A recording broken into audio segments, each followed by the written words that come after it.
They're hard for games. Games are hard. All right, welcome back to Hard for Games, everybody. My name is Tony. And I'm Dan. And Dan, we have another episode in your Affordable Classic series. What do we have today? Today we're looking at the early 90s Konami classic Rocket Knight Adventures. How much did this set you back? Now, this particular copy has a beat-up label. It's got a bunch of stickers on it. It may have been a rental at some point, but it works just fine. And it was under 20 bucks. Yeah, and we looked on eBay and saw some, pretty good condition carts without those stickers, and even some with the box, ranging between 20 and like 35 or so, depending on condition. So really, for an amazing game, especially of that era, Konami, that's an affordable classic right there. Absolutely. A quick note regarding this next gameplay section. We had a little bit of an audio issue, so it's going to be a little bit quieter and a little bit tinnier than it normally sounds in our episodes. So I apologize for the inconvenience, but hope you enjoy regardless. So, even at the start menu, you get a bunch of bright colors and kind of cheerful animation. It's classically 90s Konami in that sense. This is kind of a Ninja Gaiden style cutscene, if you will, on the top of the mountain. You have your big bad. I mean, this is just sort of a typical 90s platformer, bad guy rescue somebody sort of thing. The story isn't what's important. The gameplay is what's truly important. So this is your average 90s action platformer at first glance, right? You have a mascot who is sort of an anthropomorphized animal. You're hacking and slashing, you're moving around, you're jumping, but there are a number of little things that make a big difference in gameplay that also make a big difference in your entertainment level as well. Now with the jetpack, you can charge up and zoom forward, zoom up. It allows you to really strategize how you attack the enemies, how you attack the level, and it also is just plain old fun. Well, that's it. I mean, your typical platformer has a run button, a jump button, and not a whole lot more than like a basic attack. This one, you can launch yourself hundreds of feet into the air, you can launch yourself forward with all sorts of gusto, you can do this Sonic the Hedgehog spin dash thing. I mean, there's a lot you can do with it, and it's kind of handy because it does leave you with alternatives to fighting. I mean, alternatives to fighting, but also alternatives to escaping the enemies as well. And there's a lot of little sort of wrinkles in the gameplay where, you jump near a branch and your tail is prehensile, so it hooks onto the branch, and you're actually upside down, not on the branch. So, for example, jump up here and slide along on my tail and use that to get over that obstacle as opposed to necessarily having to use the jetpack. It's just kind of a cutesy little detail they throw in. Now that said, it is aided by the fact that the controls are exceptionally tight. So your control over the character is really quite good once you get used to the way the charge-up works, because it's paired with a directional pad, and it's very easy to forget which one it is you're using. So it's one of those like, no, I meant to do the other one. Like, once you really get a feel for that, you're golden. Good. And as we talk about gameplay, here's a nice little touch here. It's a shmup portion, a horizontal shooter. Yeah. But it doesn't last very long because it actually jumps us, or it's going to jump us, right into another boss. Which brings up another point here, because it doesn't really follow standard level design at the time. Most of the time you'd have level boss, or level mini-boss, level boss, right? But this is more like level boss form 1, boss form 2, mini-level boss, you know what I mean? Like, it kind of varies up. There's no particular set pace to the rate at which you get boss fights. Yeah. I mean, case in point, we've been done with the last boss for all of about 30 seconds, and then here comes this jerk. And it does break up the repetition a little bit. I mean, it's another one of those ways that this game distinguishes itself from a lot of side-scrollers at the time. So you never quite know what you're about to run into. Yeah. I mean, case in point.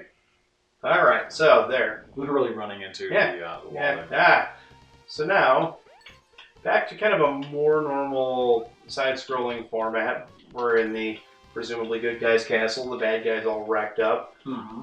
So with that, let's transition over to graphics and presentation. There are a lot of little details here. So for example, the bad guys are on fire, and their butts are on fire, and they don't look comfortable. They're very unhappy. There's a lot of little details with the enemies. There's a lot of sort of play and special effects, and I don't know exactly what the effect is called, but sort of that wavy fire animation. There's a lot going on with the game. Here's another fun thing. So, you know, a lot of games you have the double jump. Well, this one, you use the rocket pack as kind of a bounce. Yeah. And then there's that cute little animation as he falls to, you know, kind of waves his arms and screams. There's a lot... Actually, that's kind of a point in and of itself, is that the character animations are really good. He's always... I mean, you know, he blinks, his eyes move. He's not a hyperstatic, and it doesn't take 40 seconds of inactivity for him to move a little bit like in Sonic the Hedgehog. He's always moving. There's always a little bit of movement. And then, now this I love. If you look through the hole in the wall on the screen here, there are clouds going by. Yeah. Now, tell me with a straight face that Konami had to include that, but it's such a cute feature. And another thing is, like, even with the difficulty set fairly low, this game will make you work for it. Yeah. This is not a game that you can really just pick up and walk through the first 10 levels without really thinking about it. It's actually going to make you play the game and be clever about it, and I like that. I mean, it adds to the replayability because you're not just guaranteed to run through the thing. Oh, so now we get a cutscene because the plot they never really bothered to tell us is happening. Yeah. I mean... Typical princesses being captured, classic 90s, whatever. It's your standard fare. Alright, so now... it's a swimming level of sorts, and you're already right back to a boss. It's two bosses in immediate succession. And I will say that the water controls are actually pretty well done. And now, you've got interactive foreground, background. There's two levels to this whole thing, and you have to use the right one because, okay, on the foreground, it's all spiky depth. On the background, there is nothing unpleasant, so, well, shucks. Alright, so, another mini level, another format. There's always something new happening. You don't get kind of a shameless repeat of a previous level. I've collected a lot of games in my years, but I found that as I get older, I tend to purge more of them that I don't care about. And even if this was a game that I wouldn't play frequently, there's something here, you know? Right. There's something a little bit magical about this particular... And it adds a lot to the replayability, because if you go back to it and there's all those cute little details you kind of forgot about after letting it sit for a month or two, and it's like, oh, right, I forgot about that. Well, I mean, the thing is, like, games that typically have this level of enjoyability and replayability, typically twice as price. I mean, it's weird, too, because this isn't an unknown game. I mean, this was a game that had some critical acclaim and had a following. For some reason, it just never got expensive. Yeah. Which makes it great for this. At 20 or 30 bucks, this is a heck of a buy. So another neat little feature is that Konami decided it'd be a fun idea to allow us to record our own demo. And we're going to explain how this works because, as it turns out, it's actually in the reverse of how most internet cheat sites explain it. So let's go ahead and explain how to do it. So first off, you have to begin playing, as one would imagine. So let's go ahead and do that. And the time before you enter the code, that's the demo. So what we're going to do here is something that no person who's good at this game would do, so I'm just going to jump around like an idiot on the rocket pack a whole bunch. Something distinctly us. Right? Boom. And then pause it. Now, up 7 times. Down. Left 3. Right 1. Now you'll notice it has flipped the word pause. That's the game telling you the code worked. So, what I'm going to do now is hit the reset button. Yep. Yep, and that's us. That's us. Jumping around like idiots on the jetpack. Now, when we initially did this, we thought it was you put the code in and then the time after was recorded. I didn't think that the game would be sort of keeping the gameplay in the memory, like up until that point. Yeah, that seems kind of weird, but Yeah. it seems to store a certain amount of it even after you've done it. Yeah, it's like an ex-girlfriend that never forgets. Yeah. Speaking of which, let's go ahead and actually reset it again and see if it holds it a second time. Yeah, let's see if this becomes a permanent feature of the cartridge. Yeah, like an ex-wife that never forgets. No such luck. Yeah, so look. So you get it, it only works once, but it's still kind of a cute thing to play around with. Yeah. I mean, you are working with a cartridge on a Genesis. At some fundamental level, we kind of figured this wasn't going to produce like cinema quality pieces. That is interesting that it even keeps it at all Yeah, they after a can. reset. I guess it just sort of, the memory gets wiped after a couple of times. There's just a lot of fun, cute, and unique little touches, and it makes the game replayable. Fun, cute, and unique little touches. Mm. Oh. Oh, hello. Oh, cut to commercial.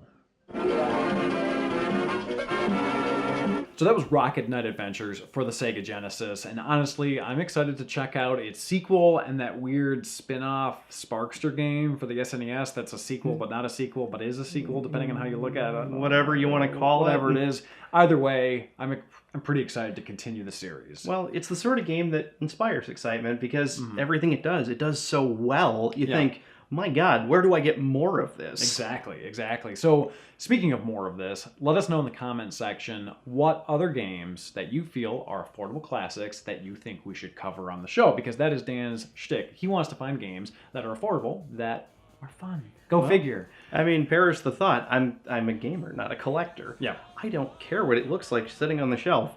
Except for those gold Zelda NES cartridges. Those are nice. They're shiny. I mean, come on, that's cool. But Exceptions to every rule. yeah, you know. Yeah. But it's about fun, and so we're all ears. You got one that's unheard of, or just inexpensive that you think is great? Please share the love. Absolutely. Aside from that, thank you guys for subbing and clicking that notification bell so you know when our videos are coming out, because YouTube will not tell you otherwise because the system is broken. And we'll see you guys next time. Until then, cheers. Cheers.